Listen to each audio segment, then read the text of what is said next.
Ika-6 na kabanata.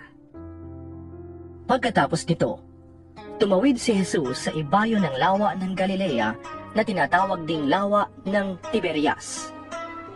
Sinundan siya ng napakaraming tao sapagkat nakita nila ang pagpapagaling niya sa mga may sakit. Umakyat si Jesus sa bundok kasama ang kaniyang mga alagad at naupo roon. Malapit na noon ang Paskwa ng mga Hudyo. Tumanaw si Jesus at nang makita niyang dumarating ang napakaraming tao, tinanong niya si Felipe. Saan kaya tayo makakabili ng tinapay na maipapakain sa mga tao ito? Sinabi niya iyon upang subukin si Felipe sapagkat alam na niya ang kaniyang gagawin. Sumagot naman si Felipe. Kahit na po halagang 200 salaping pilak ng tinapay ay di sasapat para makakain sila ng tingkakaunti. Sinabi ng isa sa kaniyang mga alagad, si Andres, na kapatid ni Simon Pedro. Mayroon po rito isang batang lalaki na may 5 tinapay at 2 isda. Ngunit gano'n na ito sa kanyang karaming tao. Paupuin ninyo ang mga tao. Sabi ni Jesus. Madamo sa lugar na iyon. Umupo nga ang lahat, humigit kumulang sa 5,000 ang mga lalaki. Kinuha ni Jesus ang tinapay at matapos magpasalamat sa Diyos ay ipinamahagi iyon sa mga tao. Gayon din ang ginawa niya sa isda. Nakakain ang lahat at nabusog. Nang makakain na ang mga tao, sinabi ni Jesus sa mga alagad, Tipunin ninyo ang lumabis upang hindi masayang. Ganoon nga ang ginawa nila at nakapuno sila ng 12 kain. Nang makita ng mga tao ang himalang ginawa ni Jesus, sinabi nila, Tunay na ito ang propetang paparito sa sanlibutan. nahalata ni Jesus na lalapit ang mga tao at pipilitin siyang gawing hari, kaya't umalis siyang muli at mag-isang umakyat sa bundok. Nang magtatakip silim na, ang mga alagad ay pumunta sa tabi ng lawa. Sumakay sila sa bangka at tumawid papuntang Capernaum. Madilim na'y wala pa si Jesus. Lumakas ang hangin at lumaki ang alon.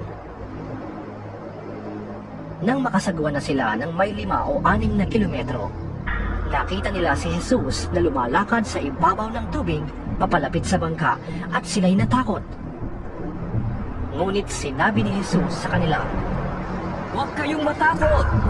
Ako ito! galak na galak nilang pinasakay si Jesus at agad na dumaong ang bangka sa kanilang pupuntahan. Kinabukasan, nakita ng mga taong naiwan sa tabing dagat na iisa lamang ang bangka. Nakita rin nilang si Jesus ay hindi kasama ng mga alagad nang ang mga ito'y sumakay sa bangka. Sa halip, sila lamang ang umalis. Siya namang pagdating ng ilang bangkang galing sa Tiberias at dumaong sa lugar na malapit sa kinainan nila ng tinapay matapos magpasalamat ang Panginoon. Kaya't nang makita nilang wala na roon si Jesus, ni ang kaniyang mga alagad, sila'y sumakay sa mga bangka at pumunta sa Capernaum upang hanapin si Jesus. Nang makita nila si Jesus sa ibayo ng lawa, siya'y tinanong nila. Guro! Kailan pa kayo rito? Sumagot si Jesus. Sinasabi ko sa inyo, hinahanap ninyo ko, hindi dahil sa mga himalang nakita ninyo, kundi dahil sa nakakain kayo ng tinapay at nabusog.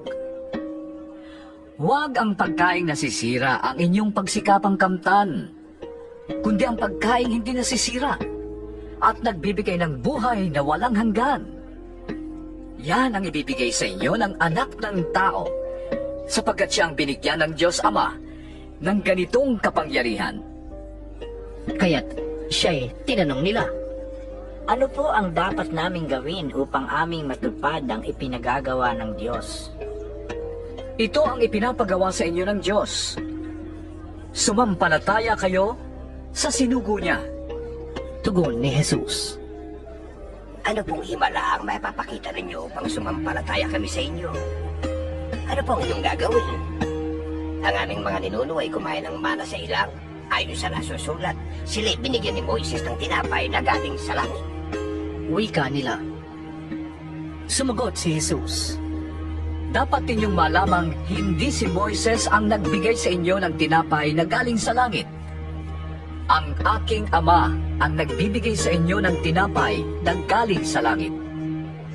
Sapagkat ang tinapay na galing sa Diyos ay ang bumaba mula sa langit at nagbibigay buhay sa sangkatauhan. Ginoo, Sabi nila, bigyan ninyo kaming lagi ng tinapay na ito. Ako ang tinapay na nagbibigay buhay. sabi ni Jesus. Ang lumalapit sa akin ay hindi na magugutom. At ang nananalig sa akin ay hindi na mauuhaw kailanman. Ngunit sinabi ko na sa inyo, nakita na ninyo ko, ngunit hindi pa rin kayo nanalig sa akin. Lalapit sa akin ang lahat ng ipinibigay sa akin ng Ama, at hindi ko itataboy kailanman ang sinumang lumalapit sa akin. Ako'y bumaba mula sa langit, hindi upang gawin ang sarili kong kalooban, kundi ang kalooban niya na nagsugo sa akin. At ito ang kanyang kalooban, ang huwag kong hayaang mapahamak ang kahit isa sa mga ibinigay niya sa akin, kundi buhayin ko silang muli sa huling araw. Sapagkat ito ang kalooban ng aking Ama, na ang lahat ng makakilala at sumampalataya sa anak ay magkaroon ng buhay na walang hanggan, at sila'y muli kong bubuhayin sa huling araw. Nagbulong-bulungan ang mga Hudyo dahil sa sinabi niya. Ako ang tinapay na bumaba mula sa langit. Sinabi nila, Ay, hindi ba ito si Jesus na anak ni Jose? Kilala natin ang kanyang amatina. Paano niyo masasabi ngayong bumaba ako mula sa langit? kaya't sinabi ni Jesus. Tigilan ninyo ang inyong bulong-bulungan. Wala makakalapit sa akin malibang akayin siya sa akin ang Ama na nagsugo sa akin. At ang lalapit sa akin ay muli kong bubuhayin sa huling araw. Nasasulat sa aklat ng mga propeta, at silang lahat ay tuturuan ng Diyos. Ang bawat nakikinig sa Ama at natututo sa Kanya ay lalapit sa akin. Hindi ito nangangahulugang may nakakita na sa Ama. Ang nagmula sa Diyos ang tanging nakakita sa Ama. Sinasabi ko sa inyo, ang sumasampalataya sa akin ay may buhay na walang hanggan. Ako ang tinapay na nagbibigay buhay. Kumain ng mana ang inyong mga ninuno nang sila'y nasa ilang, ngunit sila'y namatay. Narito ang tinapay na bumaba mula sa langit, upang ang sinumang kumain nito ay hindi na mamatay. Ako ang tinapay na nagbibigay buhay, na bumaba mula sa langit.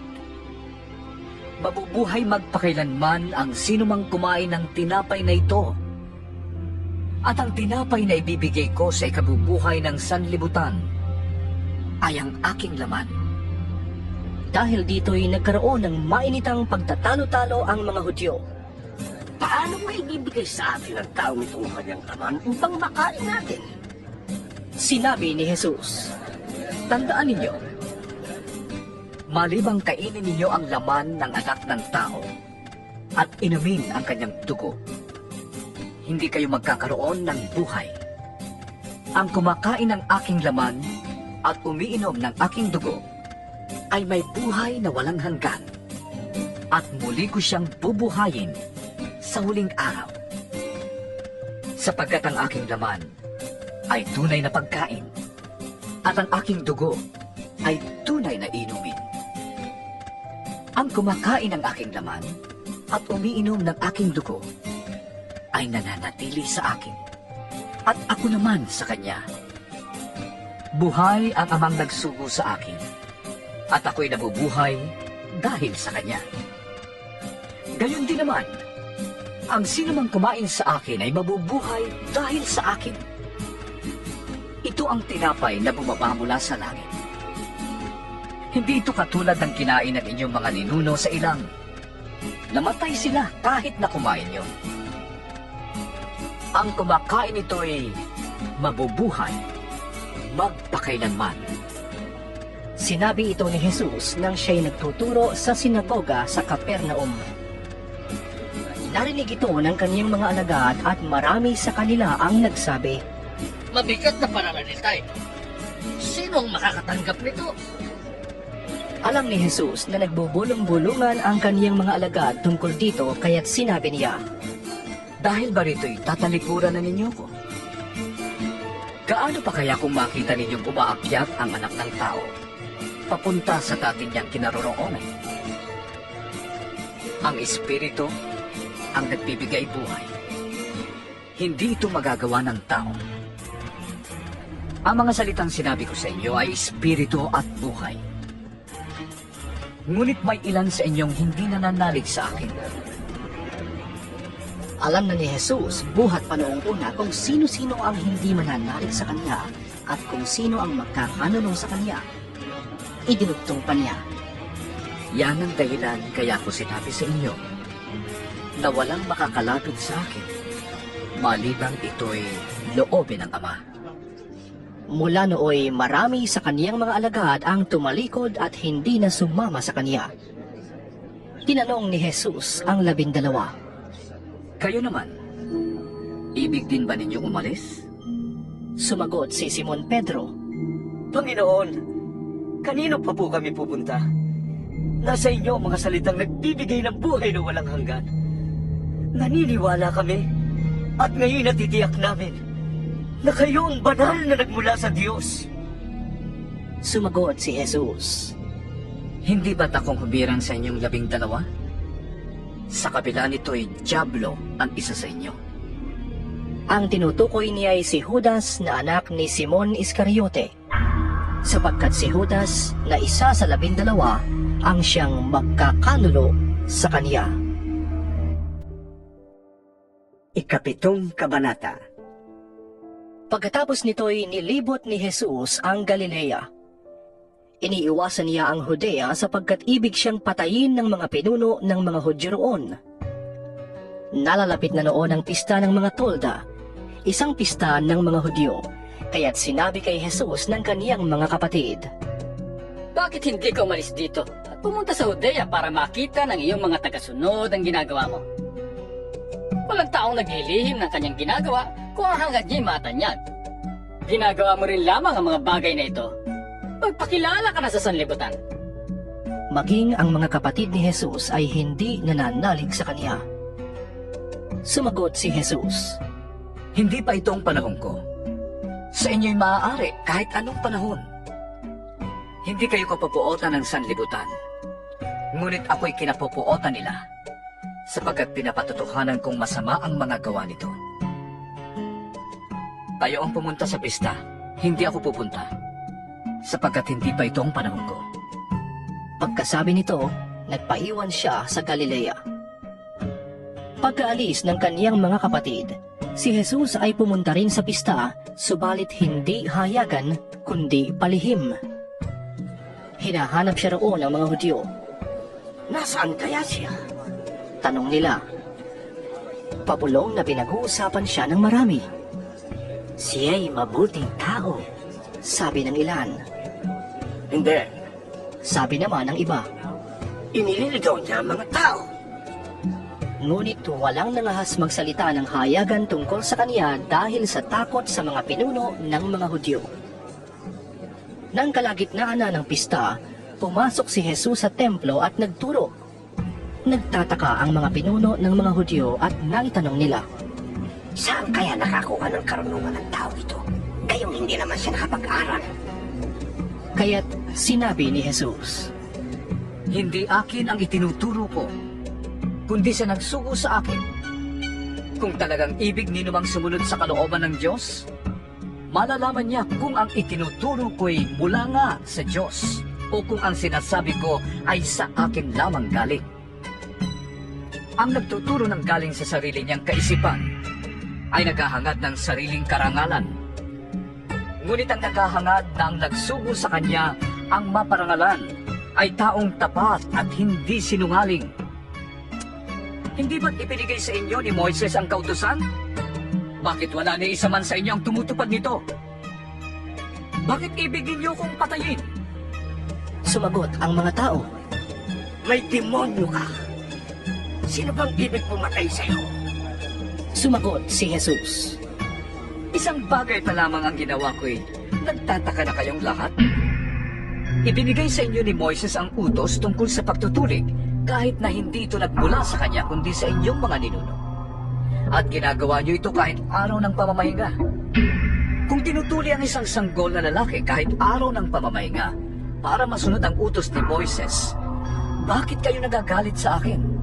Dahil sa nagpagaling ako ng isang tao sa araw ng pamamahinga. Huwag na kayong humatol, batay sa nakikita, kundi humatol kayo ayon sa nararapat. Sinabi ng ilang taga-Jerusalem, Hindi ba ito ang taong ibig nilang patayin? Hayan, lantaran siyang nangangaral. Ngunit wala silang sinasabi laban sa kanya. Baka naman nakilala ng mga pinuno na siya nga ang Mesiyas. Ngunit pagdating ng Mesiyas, ay walang makakaalam kung saan siya magmumula. Subalit alam natin kung saan nagmula ang taong ito.